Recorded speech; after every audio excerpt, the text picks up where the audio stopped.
my name is Hasnain Mankani, and I'm actually a fourth-year medical student at the Aga Khan University, and also the co-founder of premed.pk, medschool.pk. So today we have some amazing speakers who have matched at some amazing places, and we'll be asking them a few questions about how the journey went by and what tips and tricks they have for their juniors to make sure that their chances of matching into the US are also increased. So without further ado, I'm going to introduce our two speakers. We have Mohammed Hassan Raza from the AQ class. At the same time, we also have Sayyid Abbas Raza. So these two are actually my seniors who, when I joined AQ, we would see them in the quadrigon, and then we would just see them, for example, going about clinic and all. And what I would hear about them was that they were very smart kids, but at the same time, they were quite into extracurricular as well.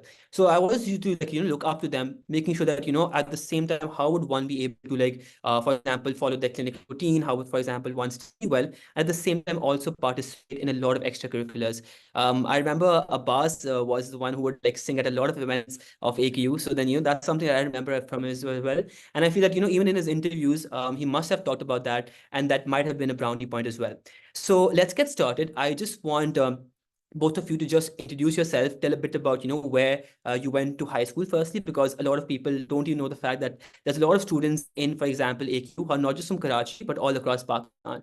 So tell a bit about your high school, then tell a bit about your journey in med school, and then you can also tell about where you've matched and where you're going to be planning to start your residency soon, inshallah. So any one of you can go forward. Hassan, you can take the floor.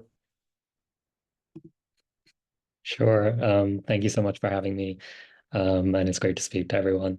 So my name is Hassan. I was born and brought up between the UK and Pakistan. I completed my high school from a small school in Islamabad known as Supernova High School. And then I applied for medical school. I had a couple of options where I wanted to go, and AQ was definitely not on the cards. But when I got into AQ, because I'd never been to Karachi. So then I thought I might as well see the campus. And I visited the campus with my parents. And I thought that AQ was somewhere that I could fit in. So then I made the move down to Karachi very unexpectedly. And I spent 5 years in Karachi as a student, as a medical student. And then I spent 1 year working as a research associate at AQ with the chair of the Department of Medicine, Dr. Zainab Samad. And at the same time, I was applying for the match as well. And then last March, so a month ago, I found out I matched. I matched at Duke University, which is in Durham, North Carolina on the East Coast. So yeah, that's just a bit about me. That sounds quite cool. Over to you, boss. All right, Assalamu alaikum, everyone. Thank you, Hasnan, for having us. My name is Abbas, and I was born and raised in Pakistan. So I have my schooling from different places because my dad was in the army. Eventually, I ended up doing FSC from Bahria College, Islamabad. So whoever's from Islamabad, they might know it. AKU was very similar to Hassan. AKU wasn't in my short list of schools. When I applied to medical schools, I was looking mostly for some place in Punjab or Islamabad. But I just gave it a shot and it worked out. So yeah, I went into AKU. We're both from the batch of 22 technically, but we graduated in March 23. And as Hasnan mentioned, I did a lot of stuff during med school besides studying, and that's why I had to give my steps after graduation. So I couldn't really get a research position. Like I didn't have an official research position after graduation, but I continued working on the projects that I had in the pipeline, and I gave my steps, both of them, and I applied for residency. Just very lucky to have matched, and I matched at University of Cincinnati, which is in Ohio, and that was at the top of my rank order list, and I'm very grateful for that. Sounds good. Thank you so much, both of you, for joining us. So the first question is something that's been asked from me a lot as well. So the question is basically that, as Abbas mentioned, that for a lot of people, AQ often is the dream medical school. Sometimes you find out about it, you get into medical school that, oh, AQ be here, and that's quite a good place as well. And then you see a common trend as well, where you see a lot of AQ students, for example, match to some great places. So then again, a lot of kids have that thought process in their that because they have not gotten into AQ, so their chance of matching is sort of affected. Firstly, that. And number two, I also want to comment on the fact that I want to ask you of you actually, that how do you feel that AQ change your entire perspective, and how did it aid you in the match process? And let's say, for example, there is a student out there who really aspires to go to the US, for example, but they don't have that AQ stamp or thappa that a lot of people say. So how much does that affect things as well? Boss, do you want to answer that first? Yeah. So from my experience, honestly, um, going to the US was a plan of mine before I went into medical school, mostly because my family's from there. So my intention was कि जो भी medical school है, after graduating मैंने जाना US है. With that being said, I did not know कि AKU का क्या effect होता है towards eventually matching and steps and all of that. So I won't deny the fact कि AKU का brand name है, definitely है, because the alumni have done great. And as far as connections are concerned, obviously we're just 100 people in a batch. Everyone knows everyone. So it makes some sense कि हाँ connections होते हैं, alumni है, network strong है, all of that is true. But at the same time, a lot of other medical schools now have great connections, great alumni networks. I know King Edward, Allama Iqbal from Punjab, and even RMC from Pindi. Shifa ke bahut sare jate hain, and people from Karachi, obviously, Dow, Ziauddin. And if you look at match list, there's like a very specific table on the Apna YPC group. So if whoever's like a med student, they should definitely join the group. There's like an APPNA group, Facebook group. There's a stat on there which shows कि कितने medical school से कितने लोग match हुए हैं. So it does not matter कि आप सियालकोट की किसी medical college से हुए हैं या आप नवाब शाह के किसी medical college से हुए हैं. If you've been on the right track and if you've met all the criteria, it will work out. And even apart from that, if you go on to universities, like for example, when we were making lists कि हमने apply कहाँ करना है, we used to open up websites, see their residents, like इनके कहाँ से हैं, just so we have an idea if they're taking IMGs or not. And we could very clearly see that it's not just AKU, har jagah se gaye hain, and it does not matter. Specifically talking about AKU within med school, I feel like all of us were at the same level, and I definitely felt कि एकदम मेरे से इतने ज़्यादा like लोग हैं और इतने काबिल लोग हैं और इतने स्मार्ट लोग हैं, तो मुझे एकदम वो imposter syndrome फील हुआ था. And I think it's a very competitive pipeline that we're in, and a lot of people burn themselves out in med school because of that, in AKU specifically. लेकिन होता ये है कि once you graduate, then you see कि because of the competition, because आप जब compare करते हैं अपने आप को फिर बाकियों से, just because you've been around brilliant people, then you realize कि वाकई में आपका standard बहुत अच्छा रहा है. With that being said, अब इतनी awareness आ गई है कि match process में क्या क्या चीज़ें चाहिए होती हैं, specifically, for example, research or electives and all of that stuff.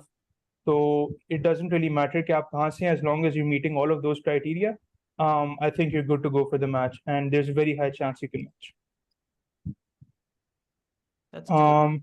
There's some question in the Yeah, so the questions that are being asked in the chat box, so Aksa and I are monitoring them, and if there's something that pertains to that specific question, we'll mention it here. Right now, we are just collecting all the other questions as well. We'll just ask all those questions at the end.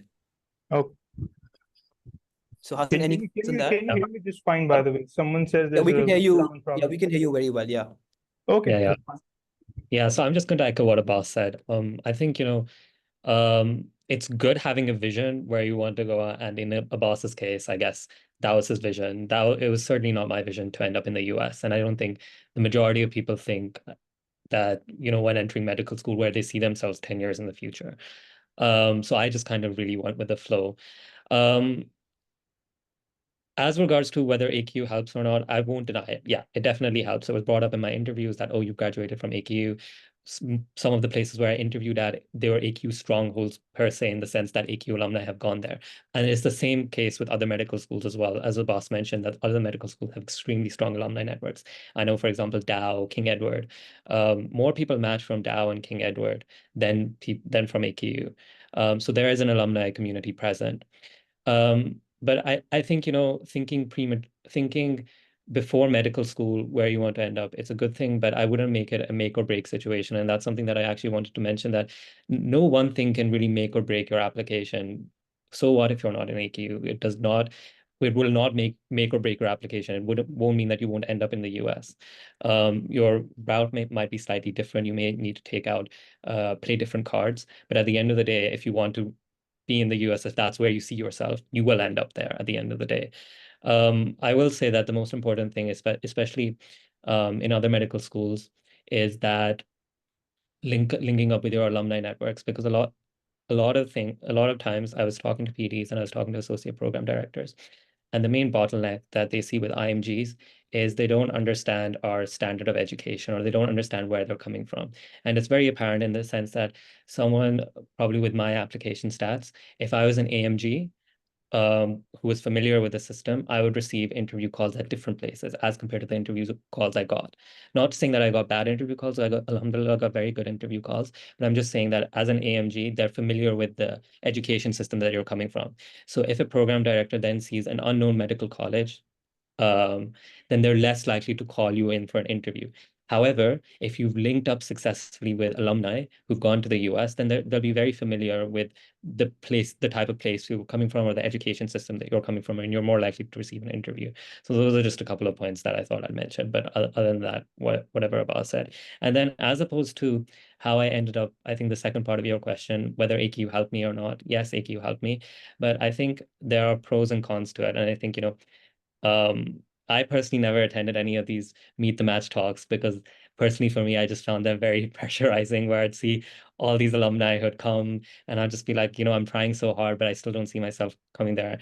I think there's a mentality at AQ in particular, and I used to call it the AQ bandwagon mentality, where you group 100 competitive people and you stick them in one place, and then everyone's trying to do the same thing, right? So in AQ, the mentality, especially coming towards like fourth and fifth year, the mentality very much was stepping and US and bas yahi hai zindagi aur kuch nahi hai zindagi mein. And I personally found that, a bit kind of like restrictive, not, and it kind of restricted what I wanted to end up doing. And I'll give you an example of that. One of the examples was that in fifth year, there was this huge pressure for me to match straight out. But I very much went against the grain, because I thought that, no, it's not right for me. And that's one advice that I'd want to give, that, at the end of the day, everyone's journey is going to be slightly different. What works for me, what works for a boss, what works for person XYZ is not necessarily going to work for you. I knew that matching straight out or going straight to the US was not on the cards for me. And I really wanted to invest some time in research. And that's what I ended up doing. Did that harm my match? Did that harm my match process? Absolutely not. In fact, I think it enhanced it. And, I'd say play to your strengths. So AQ did help me, but it helped me because it enabled me to play to my strengths. I didn't give in to that pressure of, this person's doing this, so I need to do this, or that person's doing this. But yeah, that's all I'd like to say on that. One thing that I'd like to add, there's a very huge misconception के AQ में जो भी apply करता है, जो भी जाता है, उसका हो जाता है match, और इनका तो हो ही जाता है, right? Mm. So obviously I can't take names, but I know people personally, like multiple people. ऐसा भी नहीं कि एक आध rare case. I know multiple people with great scores, even 260s in their step two, and they still did not match from AKU, from my own batch.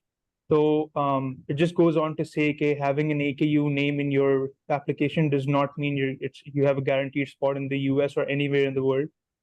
If your interview skills are weak, if your scores are less, if you don't have research, all of that stuff, you're in a very similar bracket. AKU helps, but it does not guarantee कि क्या है. Similarly, King Edward का नाम होना helps, और किसी अच्छे university का नाम होना helps, but it does not guarantee you're going to get a spot. So you have to do everything right to be able to at least justify कि आपको यहाँ से interview call आए, या फिर आप apply कर सकते हैं और आपको कोई acceptance आए. So yeah, that's just a misconception that I would like to clear. Very true.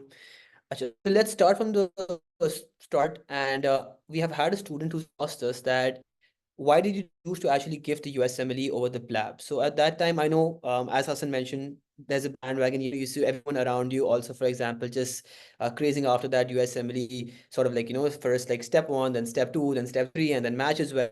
But then did it ever occur in your head that, okay, PLAB is also an option? Or do you have any of the friends who, I think you also are from the UK, you had mentioned, Hassan, maybe that was also there in your as well. So how did that go about? Absolutely, yeah. So I think, alhamdulillah, I'm very grateful for the position I'm in.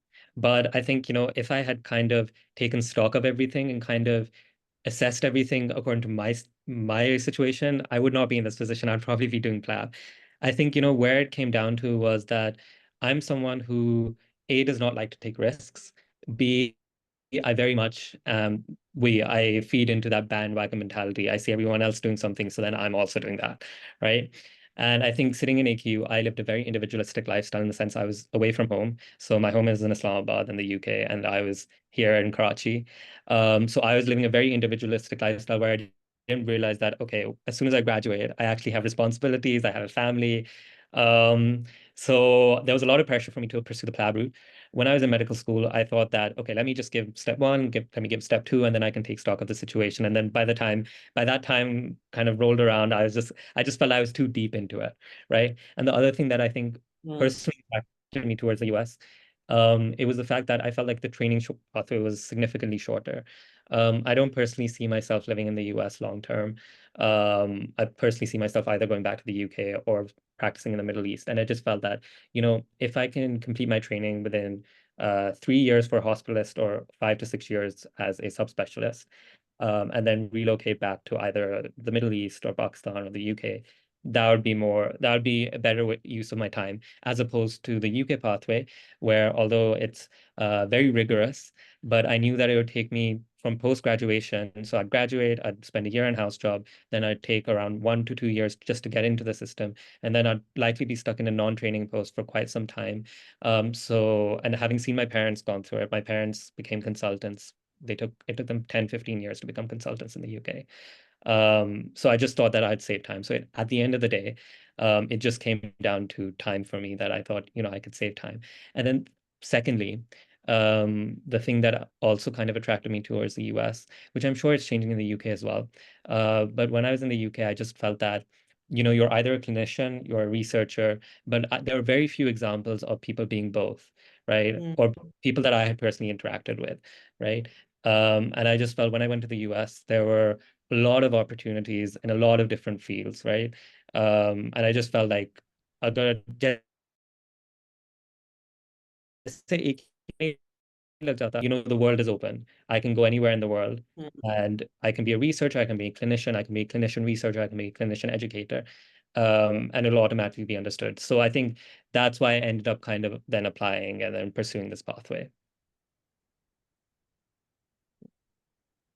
Yeah. So just to add on that, I feel like it's a very personal decision overall. Okay, it's not like USMLE is better than PLAB or better than the Australian pathway AMC. They're all just three different pathways, and there are a couple of factors that everyone should consider, especially if you're in your first, second, or third years. यही time है decide करने का. So for me personally, some of my family was in the US and they planned to move into the US. So that was the biggest factor that pushed me towards it.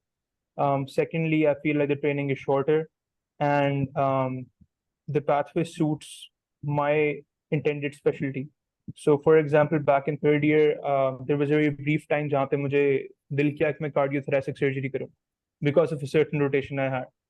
And for that, आपको फिर consider करना है कि for doing cardiothoracic surgery in the US, you're gonna have to do 3 to 4 years research and then apply for general surgery and then do subspecialty residency. That's like a 10, 12-year pathway. Yeah, for example, जिन लोगों ने neurosurgery करनी, it's a very long pathway. So can you even stick to that? Because it is a huge commitment. Versus if you do it in Australia or in Pakistan or in the UK, any surgical specialty is relatively shorter, easier to get. आपको मेहनत कम करनी है, आराम से मिल जाती है. So obviously those are all factors that you have to consider. For me personally, I wanted to do internal medicine. I think I want to do interventional gastro in the future. So I think that was a pathway जो convenient for me. It is a very short training time.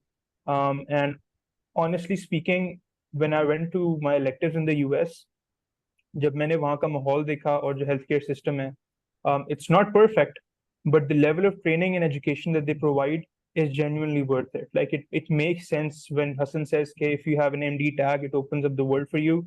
It definitely does, because the kind of training that they provide and the kind of education that they provide is worth it. And it is such a nice culture wherever I went. I did not know anything. उस वक्त मैंने ना steps दिए थे ना कुछ और किया था. I had a cardiac clinic critical care unit rotation, which is super hard, but like took me with them, सब कुछ सिखाया A to Z. There was no जैसे पाकिस्तान में unfortunately होता है कि there is a little condescension जब आप देखते हैं कि यार इसको ये नहीं आता वो नहीं आता. Us as medical students feel a lot of pressure कि कंसल्टेंट क्या सोचेगा हमारे बारे में, अटेंडिंग क्या सोचेगा, रेजिडेंट क्या सोचेगा, हमें कुछ भी नहीं आता. And there is like so very vicious cycle. वहाँ पे ऐसा नहीं था. So the culture was very nice and all the other factors suited for me. So that's like a personal decision. Even my doctor in the US जिसके साथ में rotate कर था, he told me कि if you ever want to like explore other options, try New Zealand for some reason and try Australia. कुछ लोग वहाँ पे जाते हैं, they're very happy. So entirely up to you, entirely to a very personal decision. So I want to ask one question before we move on. So, is it also possible that, because now there's so much, awareness, as Hassan mentioned, that more people matched from Dow Medical College actually this year. So is it also because that, we've been seeing so many people, so many seniors give their guidance and their tips on how they, for example, ace the USMLE and the entire match process, that a lot of people are now going for that pathway because there's a very few, like, minority who's actually going to the UK, and then them telling about their, their tale and their how their experience was. It's very rare as well. So people don't have enough people to look up to as well, that there's no one to tell, that what resources you need to study for the PLAB and how it goes about. So do you think that's also a possibility? And if that is, then is there some resource or some, like, for example, link or like a WhatsApp group or like a Facebook group that people can consult people who've gone to the UK?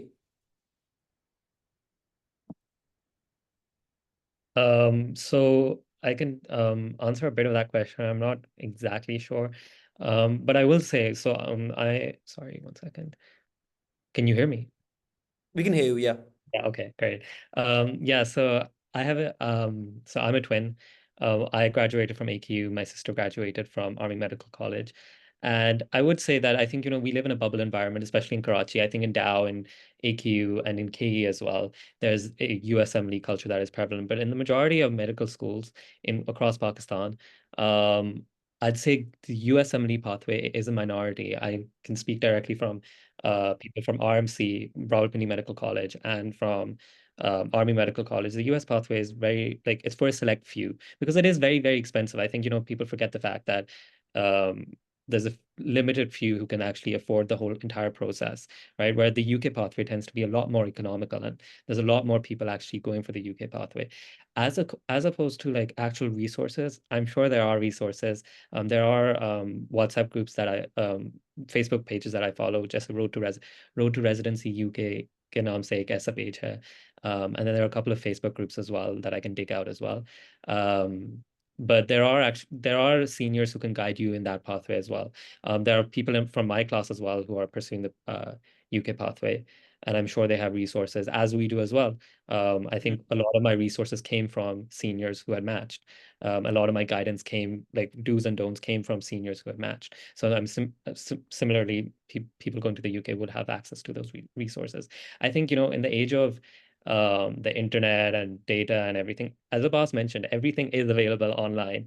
And I think, that's why I personally did not attend some of these talks, because I just felt like everything is there, right? You just need to open your laptop, Google something, and you will find resources.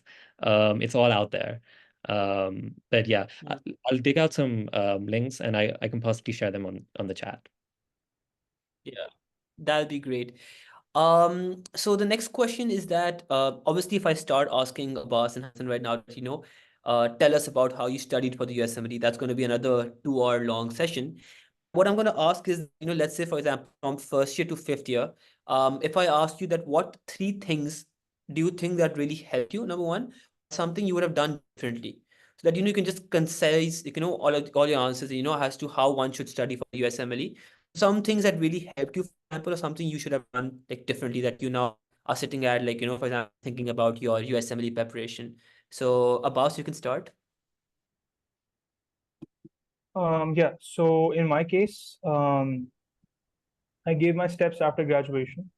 So I think the first thing that you have to accept is that you can't repeat your exams. I'm not sure कि PLAB को repeat कर सकते हैं कि नहीं.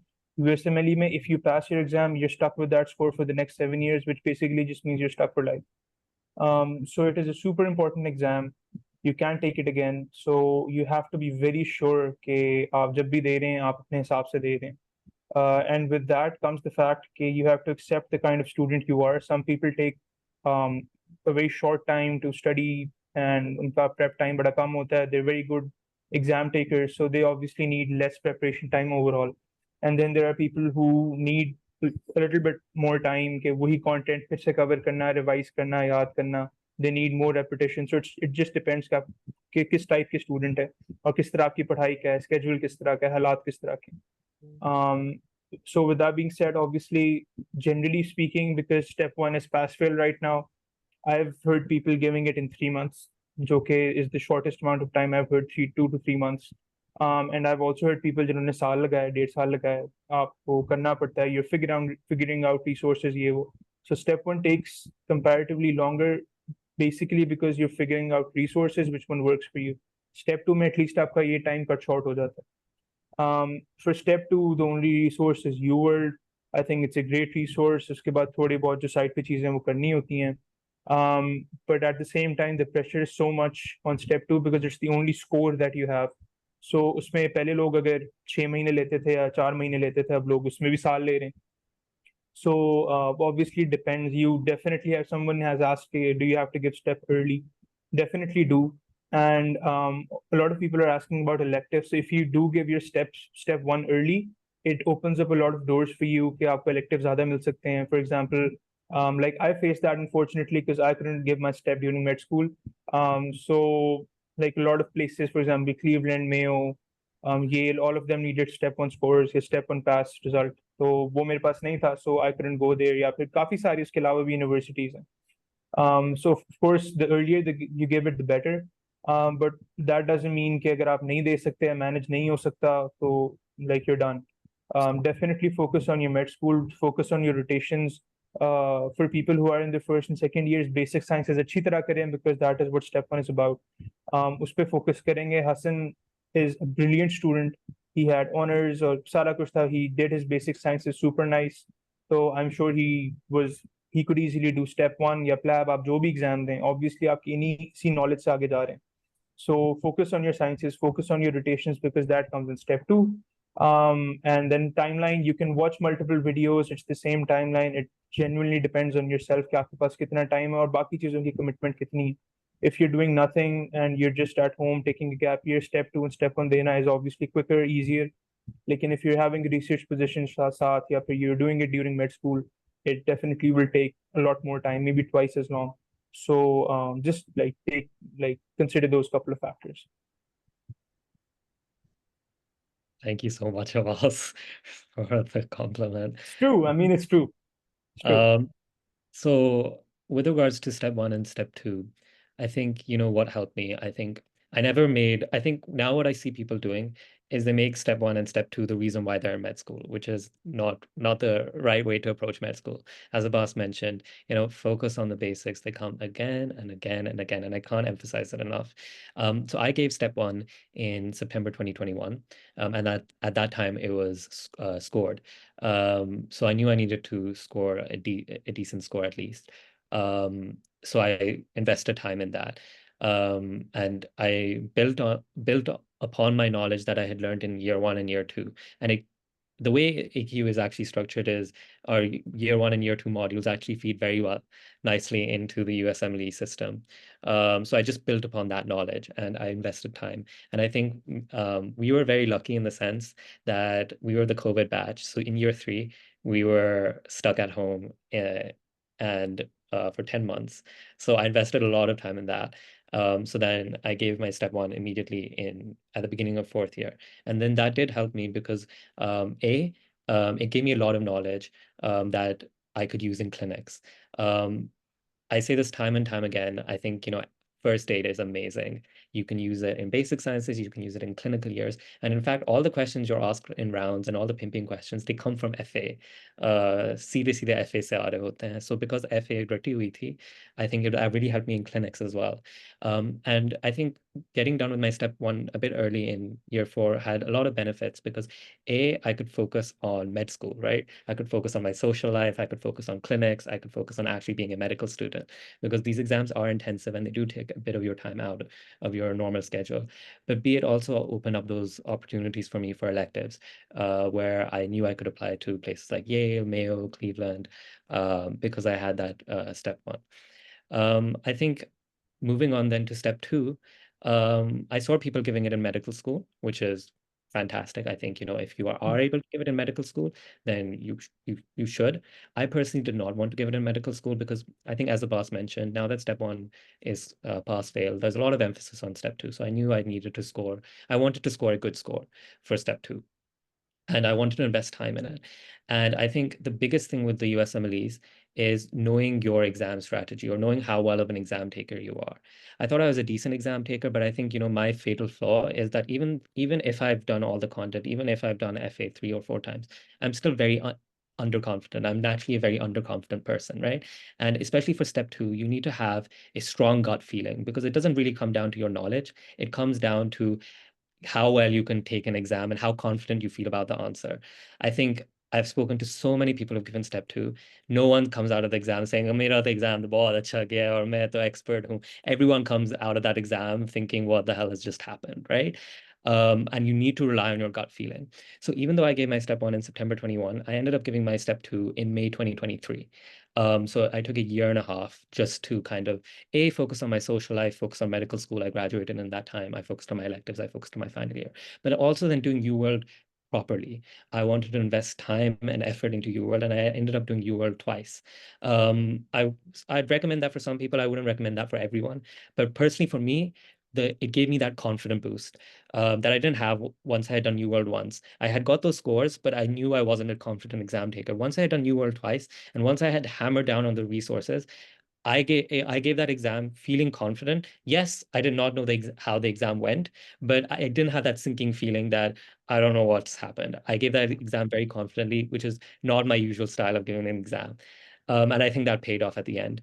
And I think, take everything one step at a time, in the sense that do not be thinking about people approach me not having done step one, not having kind of done their electives, and then they've jumped on to, how do I study well for step two, or how do I study well for step three? I think first focus on step one. That is 70 to 80% of step two anyway, right? If you hammer down step one well, you will get a good score in step two. And now that step is pass fail, I think, people rush through step one, and I think, if it saves you time and if it opens those opportunities, then fair enough. But I think, don't give your step one in that situation where you are scoring 55% on UWorld or 60% on UWorld. You've done 20% of UWorld and you're just like, "Acha, ab exam de deta hu," because then it does bite you back. It actually does come back to you. And I think, it's about building those bases. So ensuring that you have a solid year one, year two, building on that for a solid step one, then you build on that with solid clinics and a solid step two score. I think that's the strategy I took during my time. It's good. There are a relevant couple of questions जो लोगों ने chat box में पूछे I'd like to address. Someone has asked how long after step one should we go for step two? As Hassan said, 70 to 80% of step two is against step one. So it makes a lot of sense कि step one के बाद अगर आप step two की तैयारी शुरू कर दें as soon as possible, it will obviously cut down your prep time. So for example, I gave my step one in April, and then I went for my step two in August. So that's like very short amount of time. But that was only possible because मैंने बहुत recent step one दिया था. So it is great कि आप जितना जल्दी दे सकते हैं दें, जरूर दें. But at the same time, I wouldn't recommend कि you skip over your clinical rotations or you skip over your school stuff ताकि आप सिर्फ step two दे दें. And then someone has asked, isn't it better to go for electives after step two? Not necessarily.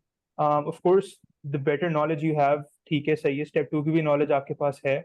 But at the same time, logically speaking, step one is like a requirement.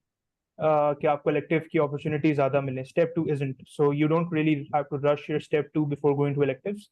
And at the same time, rushing your step two will put you at risk कि आपका score कम आए, या फिर आप उस चीज़ से struggle करें because you can't really come back from that. So it doesn't really make sense to give step two before electives unless you're going after graduation, या फिर आपका बाद में observerships का plan है, then that's a different thing कि आप अपने step two clear कर लें या फिर आप observerships के लिए जाएं. But strictly speaking, it isn't important कि आप step 2 दें. And also someone asked before कि for someone who's belonging to a financially challenged situation या फिर वो नहीं afford कर सकते, giving step 1 will open opportunities for free electives as well. So electives की cost depends upon university. So some universities definitely have fixed costs, जैसे Yale वगैरह, you can't really do anything about it. But if you're contacting alumni या email कर रहे हैं या universities को देख रहे हैं, if you have a step 1, you will have a much better chance कि आपको free electives मिल जाएं, and then all you have to do is pay for your traveling and your staying and accommodation. उसमें भी मदद हो जाती. So giving step 1 is super important. So if you can, definitely do it. Sounds good. Thank you. So there's another question. Since we've talked about electives, I think we can touch a bit about that as well. So someone has asked that, if you don't mind telling, can you tell where you did your electives from? The second question would be to ask you to, as to how can one, for example, find those contacts to again get those electives, number 2. And the third question is, let's say, for example, in the instant that someone does find a nice place, a nice program director, a nice faculty or alumni who is calling them for the elective. So how can they, for example, polish skills so that actually go there, they can impress that faculty or alumni? Boss, do you want to take that first? Yeah, sure. Yeah. So first part of your question, के approach किस तरह करें, ढूंढे किस तरह, right? So at this point, I think you have multiple blogs and multiple YouTube videos and Facebook posts of people telling इन लोगों ने कहाँ selectives किए हैं. For me personally, I did it. I did one from UIC, which is University of Illinois at Chicago. जो मेरा group था जब हमने करना था, तो we were the batch जब कोविड की वजह से a lot of places were shut down. So we had very limited options, और UIC just opened up कि हम फिर से ले सकते international students को. So I applied and I got in. And the other one was UTMB, which is University of Texas. So that again was just luck, pure luck. And apart from that, there were some जो कि obviously you have their websites, आप उनको देख सकते हैं, they have their electives options और उनकी requirements and all of that. Some universities have VSLO. So VSLO is like a portal that connects universities and your applications to their universities. So that is like वो हमारे ज़माने में, at least मेरे group में तो वो भी closed था. So I don't really have experience with that, but universities that have VSLO have another portal and option कि आप वहाँ पे जा सकते हैं. And the third, जो कि mostly people जिससे जाते हैं, is through contacts and alumni. So what you can do is, for example, I took a list of alumni from my student office and I emailed them कि my name is Abbas and this मेरा ये batch है. You can tell your stats कि मैंने step 1 दे दिया है या मेरी research इस तरह. You attach your CV and then you ask कि I need some sort of experience in the US because मैंने आना है और इस specialty में आना है. So you kind of make an email template and you email it to, you basically just cold email it to people. And it works. Like maybe just शायद 100 में से 10 लोगों का reply आएगा या इतने का आएगा, but that's about it. So आप यूनिवर्सिटी की वेबसाइट्स देखें, आप अपना VSLO का पोर्टल देखें. The third is कि आप अपने alumni को reach out करें, या फिर anybody you know, any senior that you know, आपका कोई senior गया है, वो resident बन गया, they might know someone, ask your friends. इसी तरह होगा honestly, or you can ask on Facebook groups और इस तरह. So yeah, so how alumni help exactly, they don't really get you interviews per se. So you contact them asking for help, you give them your CV कि मेरा ये status and this is my intention. So if they have an opportunity कि आपको observership या elective के बुला लें, that's what commonly happens. So if you go there, you rotate with them or in their program, and वो आपको अच्छे लग जाते हैं या आप उनको impress कर देते हैं, they can definitely get you an interview, but that's like बात की बात, right? So the first part is you get an option to rotate. So yeah. And how do you the faculty, like, do you impress them when you go there for the elective Yeah, actually? so for that, even like do the same things जो आप यहाँ पे करेंगे, right? So be on time, be punctual. From my personal experience, honestly, US में उनको knowledge का इतना नहीं होता कि आपको ये चीज़ पता है या नहीं पता. So I won't really emphasize कि आप पढ़ के जाएं और सारे चीज़ें आपको याद हों, because they don't really care as much. And I know for a fact, क्योंकि मेरी discussion हुई थी मेरे जिसने भी letter of recommendation लिखा था, and he specifically told me कि आपके knowledge के बारे में सिर्फ एक sentence है उसमें. The entire letter is about your work ethic, your punctuality, your dealing with others. Make sure that you're good with the fellows, with the students, with the residents. Be part of a team, because वो सिर्फ ये note कर रहे होते हैं. They do not really care कि आपको knowledge है कि नहीं है. we're all honestly at the same level. मुझे भी उतनी चीजें याद है जितनी हसन को याद है, पर उतनी तो नहीं है, लेकिन मतलब बाकियों को ऑलमोस्ट याद है, ठीक है। लेकिन पॉइंट है कि आप सीख लेते हैं वहां पे। सो इफ यूर लाइक -100 और 0 और 100, वहां पे जाके सब बराबर हो जाते हैं रेजिडेंसी में। तो that's not what matters, it's just के वर्क एथिक बहुत अच्छा होना चाहिए, लेट नहीं होना, बदतमीजी नहीं करनी, टाइम पे आना है, जल्दी आए बाद में जाएं, ठीक है। All of that stuff, if they ask you to present on something, even if they forget, आप तैयार करके लाएं, प्रेजेंट करें, ठीक है। So like just don't take it for granted, do your thing and be present, get yourself involve. Rounds होते हैं, clinics होते हैं, प्रेजेंटेशन होती हैं, वही करनी है चीज। द रीजन आई फाउंड के electives में ओवरऑल AKU वाले बहुत अच्छा करते हैं is because there is a very high pressure on us to perform during our clinical rotations within med school. So I'm not sure कि बाकी यूनिवर्सिटीज में किस तरह, but AKU में at least third fourth and fifth year में clinical rotation में perform करना is very important, very very important. और हम उससे बहुत सीखते हैं कि आपने क्लिनिकल एग्जाम किस तरह करना है, हिस्ट्री किस तरह लेनी है, बात किस तरह करनी है, and all of that matter literally. Even case presentation for people who in fourth fifth year, कि आप राउंड में लेके जब पेशेंट को क्लियर कर लिया, प्रेजेंट किस तरह कर रहे हैं, because that is all that matters towards the end. तो ये चीजें आपको, आपका जो वर्क एथिक है वो आप यहाँ पे सीखेंगे तो इलेक्टिव्स पे करेंगे। That's why again we emphasize कि जो मर्जी मेडिकल स्कूल है, आप उसको प्रॉपर प्रॉपर अटेंशन दें, अपनी रोटेशंस को सीखें, तभी जाके यूएस में हो सकता है, वरना नहीं हो Hmm. सकता। या Yep. So I'm just going to echo what Abbas said. So I think when I kind of knew that I wanted to do my electives in the US, so I applied to various places, and again, we were the COVID batch, so places were very limited for us. We had 9 weeks, and I was very strategic the way I planned my electives, in the sense that I wanted to rotate in a variety of specialties. I think it's a misconception that you need to do an internal medicine rotation for IM. You can do any subspecialty rotation, it doesn't matter. I know people who've even matched with pediatric letters or neurology letters. Obviously, that's not ideal, but I think any internal medicine subspecialty will fly. So I wanted to do a variety of subspecialty electives, and then I wanted to do it at a variety of places. What I end up noticing now, I'm not saying that this is the general trend, but in AKU now, what ends up happening is people will go on VSLO, they'll apply and they'll get good electives. They'll get fantastic electives, in fact, and then that opens doors for them. But I think, what I thought that was going to happen was, if you look at our match list is an okay average match list. Most people match at either university affiliated programs or community programs. They don't generally people don't match at university programs, and people don't really match at top tier university programs either. So I wanted to do my electives at a place that I felt like I had a chance to go to, right? As opposed to if I did one of those North Star electives such as Mayo, Yale, where I felt like I'd have a very Hmm. exclusive experience, but not really representative of where I'd end up training. So I ended up doing 4 weeks at Mayo. Then I went to University of South Dakota for 2 weeks because I knew that there are a lot of AQ alumni there, right? So I knew that if I do a rotation there, there is a high likelihood that I will end up getting an interview from there further on. And then I did 3 weeks at the University of Utah, which is a mid-tier center, but I was interested in oncology. So I did my electives in nephrology, cardiology, and oncology. And I think that strategy was brought up time and time again.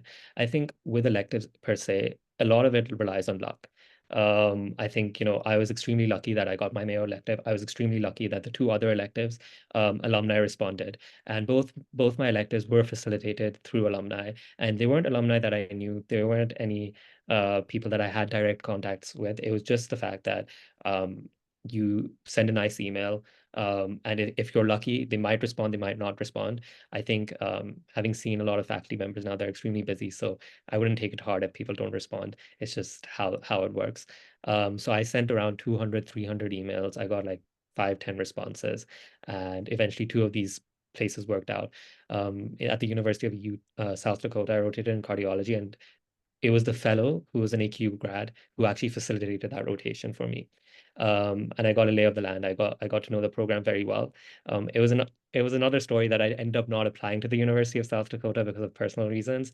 But it did open my eyes to a lot of things that I felt like, okay, this is what Mayo's doing, and then I can see how the University of South Dakota also operates. And then the University of Utah was also a fantastic experience. I think with contacting alumni, it's important to remain respectful. These people are extremely busy physicians, researchers, educators, and nothing will be presented to you on a silver plate or a golden platter. Ki ye lo aap jao elective karo. You have to work for it, and you have to show why you're there, right? I think, as Abbas mentioned, when you're in the US, they're not looking for how well you know stuff. You have a base level of knowledge that everyone has, but it's important being proactive, right? I know people who have gone for electives and they've been facilitated by alumni, and for 1 week they're missing because they're exploring the city, and that sort of behavior is just not appreciated or tolerated, because I think यहाँ पे the safarish culture is very prevalent, but वहाँ पे when someone recommends you or when someone sponsors you or when someone is kind of facilitating something for you, they are putting their neck on the line for you, right? And it reflects badly on them. And I think when people do stuff like this, then it kind of closes doors for other people as well. So when you go there, I think it's important just being proactive. You don't need to know the most. I never knew the most. There were so many questions where I didn't know, but I was always there on rounds. I was always showing my face. I was making sure that when opportunities were there for presenting stuff, I put myself forward. And I think that's what matters. So that's how I kind of approached my elective situation as well. Yeah, that sounds good. So the next question is about research. You might in the chat. Sorry, Yeah, there is one thing that I wanted to sure, mention. sure, go. Go So ahead. with electives, a lot of it relies on luck, where you end up going, what rotations work for you. The timings are very like strenuous. I think there was a pyramid that I kept in mind, right? The best elective opportunities are electives at university programs, at programs that you know will call you, right? So for example, Yale is a fantastic program, but there is a very low likelihood that you'll actually get an interview from Yale, as opposed to I don't know, Indiana University, where every year there are 10 or 15 interviews of AQ grads, for example. I'm just quoting AQ. So if you do an elective at Indiana University, there is a very high likelihood that you'll get an interview. The same with Cleveland Clinic, for example. A lot of people do electives at Cleveland Clinic and then they end up getting interviews at Cleveland Clinic. That's not to say if you don't do an elective at Cleveland Clinic or Indiana. I didn't do electives at both of them. I still got interviews from both, but I'm just saying it opens doors for you. So that's the best elective. Then the next category of elective, I'd say, is a university elective. Then it's university affiliated. Then it's a community program or a clinic. And then observerships is another ball game altogether. But I think that's a pyramid that I kept in mind when kind of choosing. But choosing, I use the word very lightly because you don't choose your electives. You just kind of get given, like, it's just kind of how it works out. Everything falls into place at the last minute. Yeah, there's luck involved as right, right, right. So the next question is actually about research. So we've seen a lot of like I was just going through the chats, and a lot of people have been asking that, oh my God, I think Abbas and Hassan might have done a lot of research back in their medical school and after, like, for example, graduate as well. So can you just touch upon two? So number one, the question is like, about research. There's a lot of societies that have come up. They're sort of like selling research papers. They're sort of like, trying to teach the kids on how to do research as well. So I want to like sort of talk about, how much research was brought up in your interviews, number one. And then let's say, for example, let's say if you say it's a very vital part of your application as well, then how can one, for example, go about that during medical school or maybe like, 1 year or 2 years after graduating as well? So I can take this first, because I did not do an official research position after graduation. So मेरी जो भी research वगैरह थी वो within med school ही थी. So for people who are in AKU or outside AKU, it does not really matter क्योंकि research हो ही रही होती है हर जगह थोड़ी बहुत. And so for first, second, third years, I would recommend कि आप अभी से शुरू करें research में. You don't really have to know anything या कोई course लेने की खास तौर पे ज़रूरत नहीं है to start. लेकिन आप डेटा कलेक्शन से शुरू कर दें. ठीक है, आप वॉलंटियर करें, बेशक आपको ऑथरशिप ना मिले. You have to get yourself involved ताकि समझ आए कि होता क्या. So once you start with data collection, then you will know कि अच्छा analysis किस तरह होगा. Then you will know कि manuscript किस तरह लिखेंगे, and then once you're doing all of that, you will eventually learn कि protocol किस तरह लिखेंगे, and finding a research question and all of that stuff. So once you get yourself involved, do a couple of courses if you want, ताकि आपको थोड़ी बहुत basic समझ आ जाए. But सारे courses में ये चीजें होंगी, so even 1 or 2 are enough. So start early. First, second, third years के लिए जरूरी है कि अभी से करें. So उसके दो फायदे. एक तो ये कि research takes a lot of time. So even if you've done something, उसको publish होना ना होना उसमें काफी time लगता है. And once you go to the US, I'm talking about an ideal situation जो कि मेरे साथ भी नहीं थी, but it is a very ideal situation कि आप US में जाएं. the people you're working with or the hospital you're working with, आप उनसे connect करें and somehow they're like आप हमारी किसी research में मदद कर दें. So you have a research paper with them, you're working, आप बेशक वापस आ जाएंगे बाद में, तो आप उनके साथ research पे काम कर रहे हैं remotely, आप लिख रहे हैं उनके लिए and all of that stuff. सही, so that counts. For specifically, a lot of people are asking कि exact कितनी publications होनी चाहिए. From my experience, there's no limit to कितनी publications होनी चाहिए. Obviously, the more the better. लेकिन मेरी पर्सनली फॉर एग्जांपल सिर्फ 3 पब्लिकेशन थी और 2-3 सबमिशन में थी, जो कि जिनमें से 2 एक्सेप्ट हो गई थी. और आप जब अपने डालते हैं एप्लीकेशन, सो उसमें you have your research experience overall कि आपका क्या है, एंड देन उसमें पबमेड इंडेक्स्ड कौन सा जर्नल है, which isn't like a super fancy कोई rare journal है. There are like hundreds of journals which are PubMed indexed. Even Pakistani भी कुछ journals हैं जो PubMed indexed हैं. So that's the highest category कि आपने उसमें publish किया हुआ है. Then there are non-PubMed indexed, और फिर उसके अलावा ये poster presentations और oral presentations and all of that stuff. So there's no specific criteria कि आपकी कितनी research होनी चाहिए. It's more कि आपने उसमें किया क्या था. Because in every interview, whenever they've talked about research, they haven't really asked कि क्या prestige थी उसकी या क्या impact factor था, because that does not matter to them. Our Pakistani research, honestly speaking, does not matter to them because it has almost no impact, या फिर वो उस चीज को उतना अच्छा नहीं समझते. All they need is कि आपको कुछ research में background जरूर हो. So, for example, the questions they asked me was कि आपने क्या किया research में, आपकी क्या contribution थी, आपने क्या सीखा, या फिर they can ask you questions from your paper कि इसका impact क्या था, या discussion में क्या बात है, या इस तरह की चीजें, right? So you don't really have to get like 5, 6, 7 researches का publications हो बहुत अच्छी super fancy journals में. ऐसा कुछ भी नहीं है कि आपका सिर्फ British Medical Journal में ही होगा तो ही acceptable है, American Heart Association में होगा तो ही acceptable, none of that. So सीधी सादी publication हो, अच्छी हो, और आपने उसमें काम किया वो genuinely काम किया वो, that is it. With that being said, I have seen people match even without any research experience whatsoever, right? So I would not recommend कि आप ये risk लें. So it is not a necessity, लेकिन research होना is very good, specifically because it is getting very saturated. Step 1 आपका pass fail हो गया है, हर बंदा apply कर रहा है. So there are very little things left जो कि आपको compare कर सकते हैं कि applicant से दूसरा applicant में. So research is obviously one of those. Specifically if you want कि आप किसी university program में जाएं, which is the best you can, तो फिर उसके लिए research super important है. अगर आपके पास नहीं है research, तो it does not mean you can't match, but at the same time it also doesn't mean कि you're going to match in a university program, because they do need some sort of research background. उसके अलावा फिर affiliated hospitals और community programs और बहुत सारे programs हैं जो लोगों को लेते हैं without research. So it's not a must thing to have on your CV, but it is a very good thing to have on your CV, and it is super easy to do if you start early. Absolutely. Yeah, I agree with the boss. I'd also like to start this question kind of opposite, in the sense that I think a lot of times there was this pressure in medical school, okay, you need to be involved in 10 publications and you need to be doing 10 different projects, because there are people like that who can't do it. I personally was not one of those people. I just felt I was stretched too thin, right? And now, having gone through the entire match process, I kind of realized that it was kind of, I don't know, that this publish or perish culture, which I think pervades in a lot of academic institutes, even in the US, is kind of stupid, because then you end up pursuing things that you don't particularly like, and then some of those projects fall off the bandwagon. Research is very time intensive. It takes effort, right? शुरू में सब जोश से आ जाते हैं, हाँ research करनी है, but publications take time. So for example, last month I had a publication. I started that in third year of medical school. Now I'm like, it's been going on for 4 years. So it took time and it takes effort, and people don't realize that. And there's no set number for publications. I think all of this information is available online. If you type in NRMP charting outcomes, it gives you stats for everyone. So it gives you stats for the number of people who've matched, and how many research experiences they had, what was their average step 1 score, what was their average step 2 score. The average is all out there. I know people in this match cycle who had 60 publications, they went unmatched. I know people who had 0 publications and they went matched, right? I'm not saying you should have 0 publications. That's the exception rather than the norm.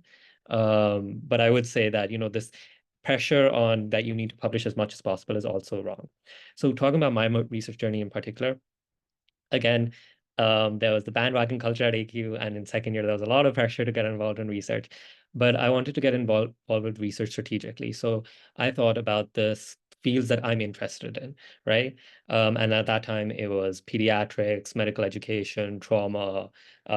There was some research in cardiology. There was some research in nephrology. And I started my research in second year. And it wasn't very intensive where, I came up with all those ideas. I think the way it started was that I attended a workshop by RCOP, which I'm sure everyone's familiar with. And that kind of gave me the confidence to get started, right? And the way I got started was that I approached faculty members and I said, look, I'm interested. I'd read up on some of their research projects that they'd have, and I just position myself to be interested in what they're doing and how can I help out, right? I wasn't a team leader. I wasn't firing the shot saying that I want to research this topic, which is a good thing. You can use that approach as well. I just went up to them being like, I'm interested in research. How can I help you, right? And that's how I kind of got started on my research projects. I invested a lot of time in second year. And then in third, fourth, fifth year, when I was more focused on USMLE and stepping and clinics and other stuff, I kind of let that, I wouldn't say research slide, but it kind of just kept on going on in the background. I didn't initiate any new research projects per se. And because I invested so much time in second year, it rolled over. So by the time I applied for the match, I had a good number. I had over 15 publications. I'm not saying I matched because I had 15 publications. That's just how it went about. And then those publications ended up getting into my match application. But I think that helped me a lot, just in the sense that I invested time in second year and then I let it roll over and I focused on other things. So I never felt that I was doing too much all at once, right? It was just one or two projects every month that I was focusing on. And I think the second thing that helped me was that in every class or in every batch, there's always someone who is known to be a researcher or known, this guy is a prolific person and this guy publishes a lot. So I was just kind of a parasite in the sense that I just attached myself to them, right? So there were O21s or O20s who were very involved in research. So I just attached myself with them and they'd automatically give me projects. I'd complete those projects, I'd write them up, and then they eventually got published.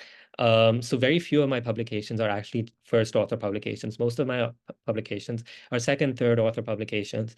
They're in Pakistani journals. There are a few in international journals. But I think what it demonstrated to the interviewers was that A, this person is interested, B, this person is proactive, and C, this person has some sort of research background, right? He may not be a world leader in research, and no one's expecting you to publish 100 meta-analyses or come up with a landmark review.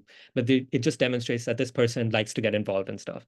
And I think the second thing that it also showed was that people asked me that, okay, but you have research in so many different things, right? But it only came up as a positive point, right? People did not ask me, Acha, why do you have research in trauma, or why do you have research in neurosurgery, right? Even though I was applying for internal medicine, all it showed was that I was interested and I learned some skills through that. So yeah. Thank you so much, both Hassan and Abbas. So the next question that I have in my head is something related to extracurriculars. So I think there's a lot of thought process that a lot of students think about, that that once you join medical school, life is just about padhai in the library, and that's it. So I think that I really want Abbas and Hassan, both of you, to comment on the importance of extracurriculars in medical school, and then not just from the perspective of having a good life and de-stressing yourself, but at the same time how important it was in your interviews as well, when your interviewer might have asked you about your extracurriculars. So how did that help you as well? All right. So for extracurriculars, I feel like हर चीज सिर्फ आप जो medical school में जाते हैं should not be about कि आपका अगला स्टेप क्या है, राइट? सो आप यूके जा रहे हैं, यूएस जा रहे हैं, पाकिस्तान रह रहे हैं, कुछ भी कर रहे हैं, इट डजंट मेक सेंस कि आप उस चीज के बारे में अभी से सोचना शुरू कर दें. Extracurricular should be purely about कि आपका क्या दिल चाहता है, right? So if you want to do sports, sure. If you want to do music, if you want to do arts, if you want to reading करनी है, आपने painting करनी है, जो भी करना है आपकी मर्जी, it is your hobby. And honestly मेरे सारे इंटरव्यूज में मेजॉरिटी बात इसी चीज के बारे में हुई. Nobody really cared for मेरे स्कोर्स क्या थे, या nobody really cared कि मेरी रोटेशंस कैसी थी, या no one cares कि मुझे क्या चीजें आती थी, क्या नहीं आती थी. It was all about volunteering, and I think I connected so well कुछ लोगों के साथ इसमें. So I used to play football, so whoever does मेरी उस चीज़ के बारे में बात शुरू होगी। सो दे आस्क्ड मी, आप कौन सी पोजीशन खेलते हैं? आई टोल्ड देम मैं राइट बैक और सीडीएम खेलता हूँ। उन्होंने कहा अच्छा, आप कौन सी कितनी कितनी आपकी 5v5 खेलते हैं या आप 11v11 खेलते हैं, ये वो सारे। So you kind of talk about that's a conversation. So specifically talking about match और इंटरव्यूज ऑब्वियसली सुपर इम्पोर्टेंट, लेकिन इसलिए नहीं होनी चाहिए एक्स्ट्रा करिकुलर कि आपने एक दिन मैच या इंटरव्यू में इस चीज़ के बारे में बात करनी। The entire pathway, the entire process, and generally life is very stressful and it will burn you out. जो मर्जी आप कर लें, ठीक है, it will burn you out. So you need to have something in your back pocket ताकि आप वो करें, रोजाना करें या हफ्ते में एक बार करें, to relax, to unwind, to enjoy yourself. Because it does not make sense to make matching or doing residency or doing med school the only sole purpose of your life, because ऐसा नहीं है, ठीक है। There is a very very very high chance कि खुदा ना खास्ता आप सब कुछ सही करते हैं, आपने हर एक्सपेंस बर्दाश्त कर लिया, आपने हर स्कोर ठीक किए, and you will still go unmatched, right? So there is no guarantee to anything. So just just do extracurriculars because of that. I personally did a lot of music, मुझे बड़ा शौक था, उसके बारे में मेरी 2-3 लोगों से बात हो गई थी इंटरव्यूज में। I did sports, I did arts, I did a lot of volunteer work. लोग कह रहे हैं कि वॉलंटियर किस तरह करें। अगर कोई आपकी स्कूल की एनजीओ है उसमें आप पार्टिसिपेट कर लें। We had a couple of फला और क्वाड्रागॉन and all of that. I am pretty sure हर मेडिकल स्कूल में होती हैं जो कम्युनिटी वेलफेयर के लिए काम करती हैं। So doesn't really have to be medicine related, लेकिन कुछ भी हो सकता है। सो सस्टेनेबिलिटी प्रोजेक्ट हो गए, किसी को आपने राशन ड्राइव कर दी, क्लोथ ड्राइव कर दिए, कोई स्टिचिंग कोर्सेज हो गए, sewing courses, all of that stuff, everything counts. And करें इसलिए क्योंकि आपका करने का दिल कर रहा है, but they definitely do matter in your CV as well. So yeah Yeah, I agree. So when we applied for this year's match, I think they changed the structure of ERS slightly. It's going to be different next year as well. But for our year, so we had 10 experiences that we needed to have. And in previous years, they had like a designated section for hobbies and um, extracurriculars. And this year they kind of made it a free for all. So you could kind of make 10 whatever you wanted, right? So it could be research, education, extracurriculars.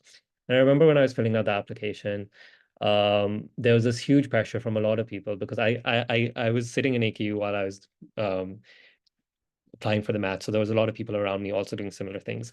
And there was a lot of pressure just to put just to put research and, things that kind of directly fed into the match process. But I was very resistant to that. I was just like, no, because it's going to make my application look kind of like a rubber brick application that, okay, this guy has the scores, this guy has research, this guy has some educational activities, but it doesn't really tell a story, right? It doesn't convey a person, right? At the end of the day, you need to realize that they're not hiring a robot or an AI software. They're hiring a person, right? Who needs to gel well into a team, who needs to have a personality, right? So I made sure that at least one of my experiences was actually about myself, not related to medicine. It was about aviation because that was my hobby. I love plane spotting, right? And I actually made my personal statement entirely about aviation. I didn't make it about medicine. I made it about aviation because that's what I was passionate about. That's what I wanted to talk about, right? In all my interviews, I was never asked that, oh, you have this score. I was never asked, oh, what did you do in this research? All I was asked through and through was about aviation and my hobbies and my extracurriculars that I did in medical school. So that was a lot of community service, because that's what I found a lot of meaning in, right? And I think, extracurriculars are important, not per se because at the end of the day you need to match or you need to go somewhere, but I think, they feed into your personality and it shows, right? The things that I was most passionate about, I could talk about the most freely, right? And then similarly, in medical school, it's been a year and a half out now. I don't really remember like burying down in the library, even though I spent a lot of hours in the library. I don't really remember my times in clinics. I remember my time in FLA. I remember my time just messing about in my friends' rooms, more than anything, right? I don't really remember the times I was crying over a result or other things, right? And I think, people kind of undervalue extracurriculars or people kind of brush them aside. But I think, they're one of the most, if not the most important things after you've gotten your interview. To get your interview, you need different things. But I think once you have your foot in the door, you need to show them that you're a person, right? And you can talk about stuff and you're passionate about various issues. But yeah. Hassan, I remember you from the Fala days only. The next question is also like something that Hassan mentioned previously. So, a lot of people have been now start like giving the step in their year three. So then the question that arises is that, is it quite better if someone, for example, tries to go for the direct match? So I want like, both of you maybe like just weigh out that what's merit of, for example, like, just going for a direct match versus, for example, taking a gap year. So, let's say, for example, someone who takes a gap year, they do their work of a house job, they do, for example, a research associate position, maybe a TA position, like a lot of students or my alumni do at like for example AQ. So can you just weigh out how does that work? The interview is like for example a disadvantage. Let's say for example, if you do take a gap year but you do nothing out of it, is that a question that's asked in the interview? And then let's say for example you've been doing something apart from medicine, that play out also.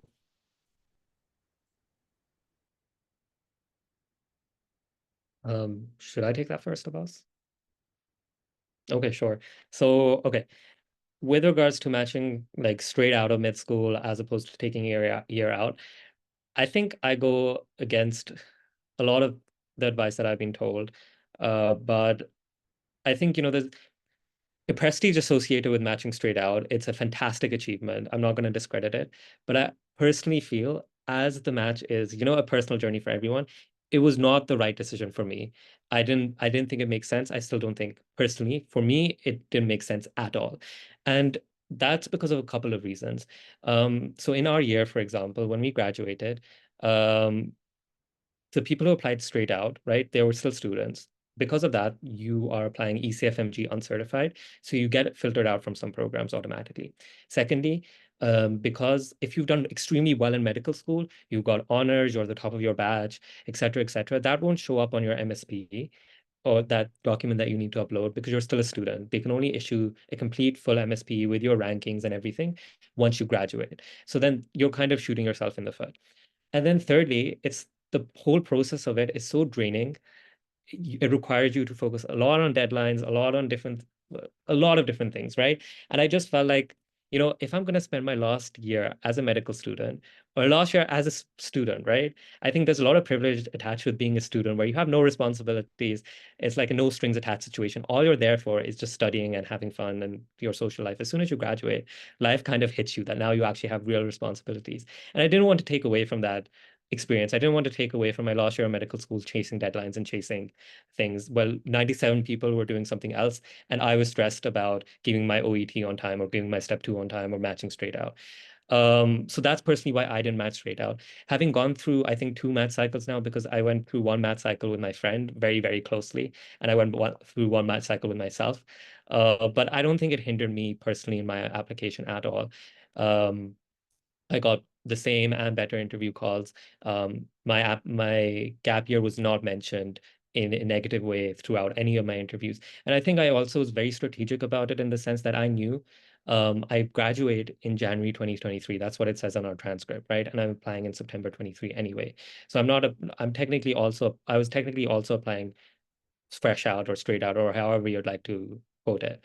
But I knew that it wasn't that too big of an advantage. Um, I think as opposed now coming to the second part of your question as to what to do in your gap year, I think it varies for everyone. There's no one path that you need to do this.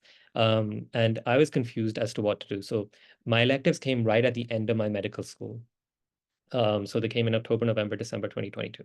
So throughout the entirety of my 3 months in the US or 2.5 months, um, I would ask people in the US or clinicians that, what should I do to kind of make sure my application gets seen next year? Should I become a teaching associate? Should I become a research associate? Should I just focus on my steps? Should I do house job? And surprisingly, the answer was clinical activities. I think clinical activities are undervalued, and people think that, you need to have research or you need to have teaching associate positions or you need to be doing something extraordinary. At the end of the day, residency, people tend to forget, is a clinical position. You need to have clinical acumen, right? And time again, I was advised that no, it's okay. You don't need to do anything intensive. Just invest some time in clinics. I ended up not doing that. I ended up becoming a research associate. But I just thought I'd throw that point out there that people automatically discard a house job that no, ये तो नहीं करना क्योंकि it's not going to help in the US pathway. I think that's a misconception. I think the reason why house job is discredited or I personally didn't do it was because of the timings, and it's very hectic, right? It's very, very hectic. But if you can manage house job, if you've done all your steps, and if you can manage house job, there are people who did that and they matched at very good places. So I think, clinical activities are undervalued, and that should also be an option you should consider. I considered at the end of the day that I looked at the gaps in my application, right? I saw that, look, I have academics, I have research, I have extracurriculars. What is kind of missing? And there were two things that I felt were missing in my application at that time. A was that I wanted some educational experience. So I wanted to teach students because I'm very passionate about teaching, and I see myself as a clinician educator at the end of the day. But B, I've been a very introverted person throughout AKU. I'm not very good at talking. I'm not eloquent at all. And I found it very difficult reaching out to faculty members, right? So I wanted mentorship, right? And I've narrowed down a position with the chair of the Department of Medicine that I realized that, if I can kind of um, take on this position, I can form those relationships, I can get that mentorship, I think that would help my application. So that's what I ended up doing. I think I was very strategic because I thought that, look, what are the gaps in my application? This is the gap, and this is how I'm going to target it. So that's what I ended up doing in my postgraduate year. Having said that, this is what I did. This is not necessarily a rubric for you to follow. I have a very, very close friend, Abdullah. He matched at Baylor College of Medicine, which is a fantastic institute.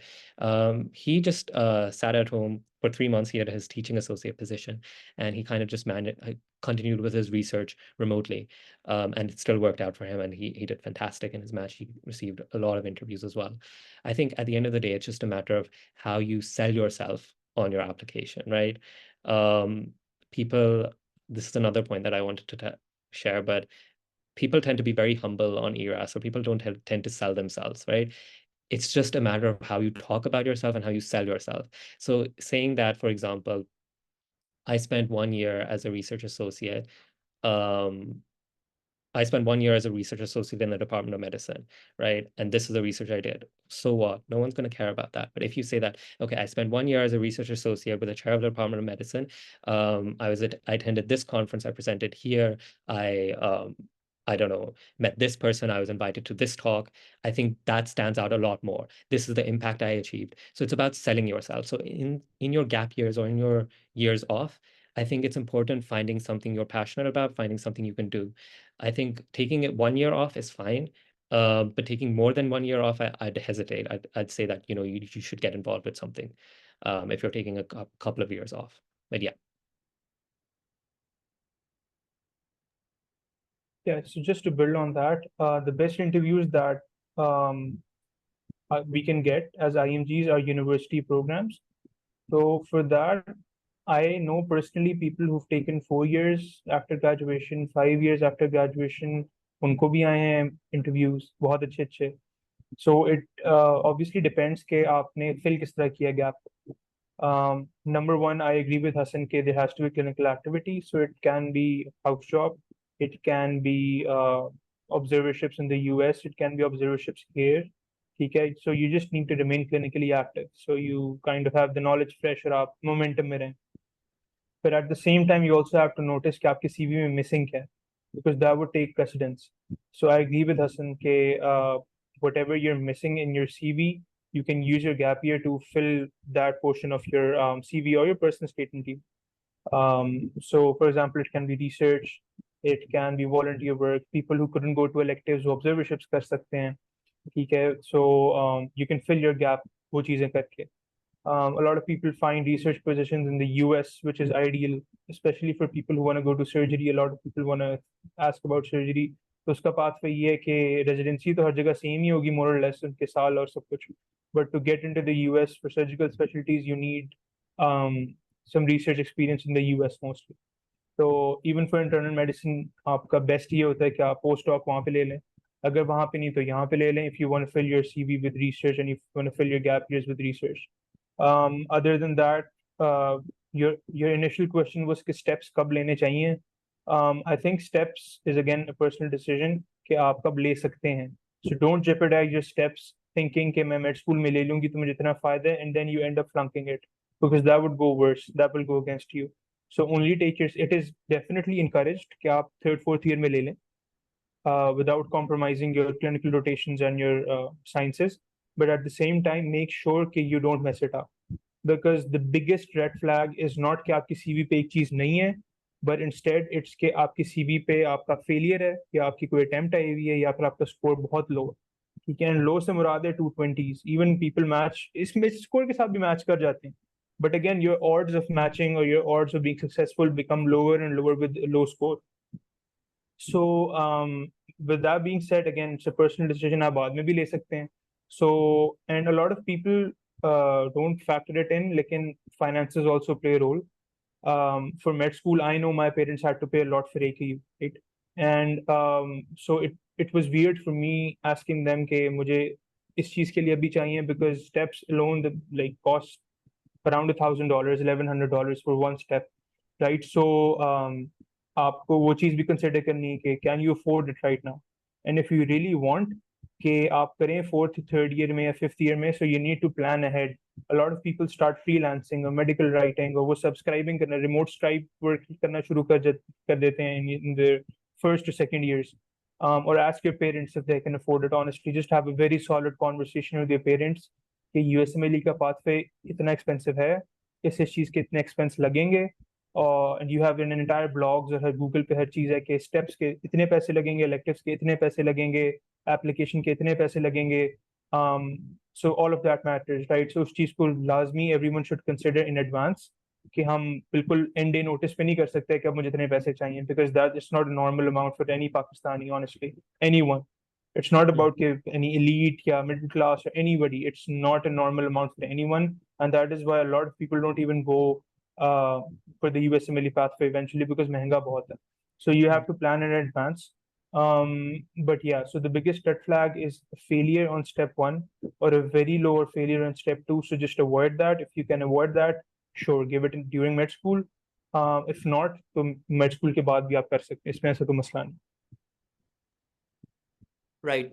So, thank you to both of our speakers. We just have one last question before we end the session. I know it's become more than an hour right now. So, just before that, I just want to comment on like a lot of messages that are coming to us in the chat box.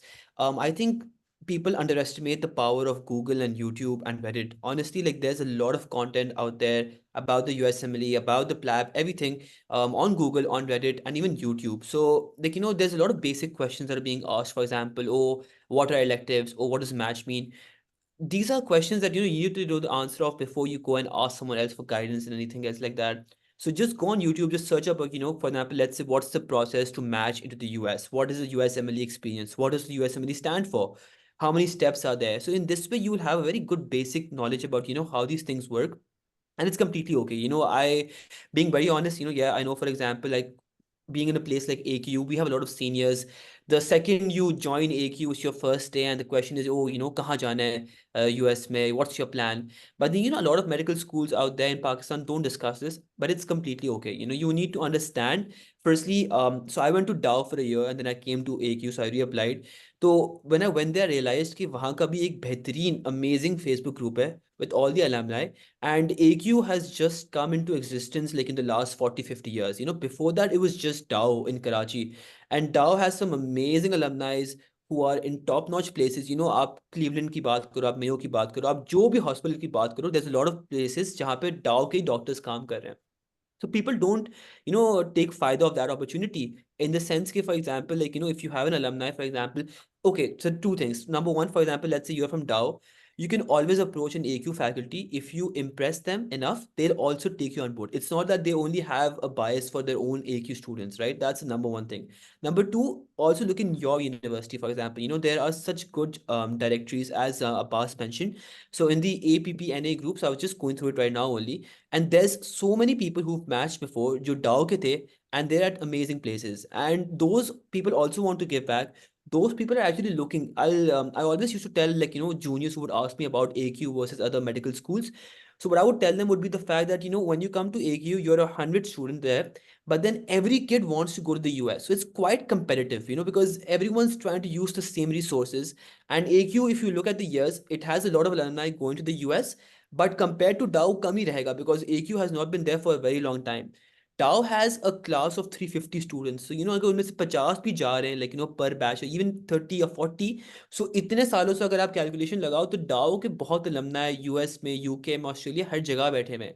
But then it's not just because, oh, AQ वाले, for example, have a good alumni network. You also have that. आपको कोशिश करनी पड़ेगी, आपको जाके अपने थोड़े से व्हाट्सएप ग्रुप में, फेसबुक ग्रुप में ढूंढना पड़ेगा. And that is very important. And that also starts with just like a YouTube search और अ गूगल सर्च, ओ डाओ alumni, cardiologist, internal medicine doctor, कोई ना कोई लिंक्डइन पे, यूट्यूब पे, गूगल पे मिल जाएगा. So that is very important. So the last question to both of you is, there's a lot of people who are going for the match, like, in the next year as well. So the question would be to, what advice would you give? And just one, like, maybe one advice that you would give, maybe to you also, like, your own younger self when you were applying for the match, or something that you would give to any junior that comes to you as Hassan or Abbas bhai. What can we do just to, like, make sure that our chance of matching is increased exponentially? Anything in your head? So I'm not going to give any advice to how your math chances can be increased exponentially. I'm just going to give a personal advice. I heard this 5 years ago from someone who had matched, and I used it a lot throughout AQ and throughout my match process. And that was like, keep your blinders up. I think it is very easy to get distracted. It is very easy to get influenced. It is very easy to feel under the pressure that, oh, this person is doing that. This person is doing this. What am I doing exactly, right? Throughout this entire process and throughout even AQ, I was just focused on myself. I did not care what person XYZ was doing. I did not care what other people wanted to get out of me. I was just focused on myself. And even throughout the match process, it was a very pressurizing environment and stressful situation, especially, okay, during interviews nahi aa rahe, kya kar sakte hain? Interviews ke baad, people are discussing their rank order lists, people are discussing where they want to go. But for me personally, I knew, look, that would stress me out. So I just focused on myself. And I think, keeping that attitude of जो भी होता है अच्छे के लिए होता है. मतलब मैं बस एक ही दुआ मांगता हूँ कि, wherever I end up, wherever I go, it should be the best place for me. It shouldn't be the best place. I'm just saying the best place for me, right? And I think keeping that attitude really helped me throughout AKU, throughout the match process, where I wasn't really fussed with what other people were doing or how to go about things. There were one or two people, seniors who I was very close to, who gave me direct advice. And there were one or two people I used to discuss the match process with, but that's about it. I would not go and kind of vomit my anxiety or stress on other people, and other people are vomiting their stress or anxiety on me. That just wasn't productive. And I think, I kept my blinders up, and I think it worked out for me. But yeah. Very good advice. Yeah, so this is a very long pathway. कुछ लोग medical school के पहले दिन से, as Nan said, plan for it, prep for it, and they're looking forward to it. So I get it's a huge part of your future and your journey through med school, but at the same time, it shouldn't be the only thing about you, right? Because Allah ने जहाँ को लेके जाना आप वहीं पे जाएंगे. You might do everything right and still not match, and you won't even know why, right? That is rare. Someone is asking कि percentage क्या है, इतनी high भी नहीं है, but it is rare, but it happens, right? आप सब कुछ सही करते हैं, कभी कभी नहीं होता क्योंकि शायद आपकी बेहतरी वहाँ पे नहीं. So for people who want to pursue the USMLE pathway and are in their first, second, third, fourth years, I would recommend कि आप बैठ के research करें कि अगले steps क्या हैं, चीज़ें क्या क्या चाहिए. As Stan mentioned, so many resources. आप एक दो YouTube videos देख लेंगे, समझ आ जाएगी. With that being said, elective steps वो सब figure out करें, अपने हिसाब से plan करें. As Hassan said कि अपने हिसाब से आपकी planning होनी चाहिए. Your commitments, your personal situation, your mental health, your financial situation, your school situation, everything. Honestly, everything matters. So it has to be your own journey. The only thing you can do is just not have a red flag on your CV. ठीक है कि multiple साल fail ना हो, या फिर आप कोई डिसिप्लिनरी इशू ना हो आपके ट्रांसक्रिप्ट पे, आपके स्टेप स्कोर्स का इशू ना हो, right? So avoiding those red flags are good enough to make you stand out, because इतना लंबा पाथवे है कि इवेंचुअली सबकी सीवी पे कुछ ना कुछ होता है ऐसा जिस पर ऑब्जेक्शन आ सकती है. So all you can do is avoid that and do the right thing. And I know it sounds cliché कि आप बस ये चीज़ें कर हो जाएगा, बट ये चीज़ें करना इवेंचुअली बहुत मुश्किल है. You need to be very consistent. good step to score is obviously ideally above 250. लोगों के 260s 270s भी आ रहे हैं for some reason आजकल, but ideally again is 250. Apart from that, try not to have red flags on your CV, specifically for people who are planning to match a becoming cycle में and they have the process going on. Focus on signals. So इस season में at least मैंने feel किया था कि signals are, for people who don't know it yet, signals are basically an option to kind of tag a program कि आप उनको बताते हैं कि मैंने आपको signal किया है and you only have a couple of signals. So पिछले साल हमारे पास 7 थे for internal medicine. अगले साल I think 15 हो रहे हैं. That's what the rumor is. So you kind of signal them telling कि आपकी ये जो है ना top choice है या फिर आपकी ये top choices में से एक है. Right? So signals are very important. With that being said, it doesn't mean कि आप बैठ के Yale को signal कर दें या आप randomly Mayo Clinic को signal कर दें. Sure, you should have aspirations, but at the same time, your CV should match at the level. I can't have a very low score or मेरी कम research है and I apply to Harvard, right? It just doesn't make sense, right? So figure out research के आपने program जिनको signal करना है वो आपके level के हों, कुछ उसमें aspirational हो कि what if Cincinnati for me was aspirational, ठीक है मैंने signal किया था, मैंने कहा what if it works, क्या ही हो जाएगा, and it did, ठीक है अल्लाह का शुक्र है but it did. But at the same time you have to be very sensible कि आपने match तो करना है, ठीक है, डजंट हैव टू बी कि आपने टॉप नॉच मैच करना है, बट करना जरूर है because you spend so much energy effort and money कि आपने करना है match. So figure out schools जो आपके लेवल के हैं, community programs, affiliated hospitals, all of that. So keep them in the mix. एक मिक्स्ड किस्म का आपका सिग्नल्स होने चाहिए for people who are going to match this year. So research on that because programs in the US are taking it very very seriously कि आपने उनको signal किया है कि नहीं, right. So focus on that, no red flags, और आप अल्लाह पे भरोसा रखें. बाकी देयर इज नॉट लॉट कि आप उस पर कुछ कर सकते बाकी पे हो जाता है इंशाल्लाह, पे अल्लाह भी मदद करता है. हैं. अल्लाह मदद करे. Absolutely. So let's close this session. So firstly, thank you so much, Hassan and Abbas. Genuinely, the reason why I love this session was because both of you were very, very genuine. किसी ने आके ये नहीं बोला कि ये करो वो करो. You were just like, just be yourself in medical school and things do work out. And at the same time, just like, be a very good helping hand for other people as well. That's very, very important to all of our participants as well. Like, कि अगर आज किसी की help करोगे, कल आपकी खुद होती है. So with that, I would like to conclude the session. I know there's a lot of questions in the chat box as well, so I just want to mention that we have a medschool.pk WhatsApp guidance group.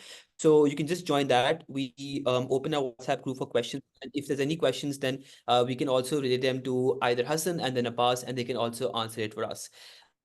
Apart from that, if there's anything that Abbas or Hassan want to share with you all, then I'll also just get that content out there and then share it on the WhatsApp group. So thank you so much. I really, really I'm inspired by both of you, Hassan and Abbas. You've both matched at amazing places, mashallah. So I just look forward to seeing you make great news, inshallah, and make AQ and Pakistan proud as well. Thank you so much. Allah Hafiz. Take care. Allah Hafiz. Have a good night.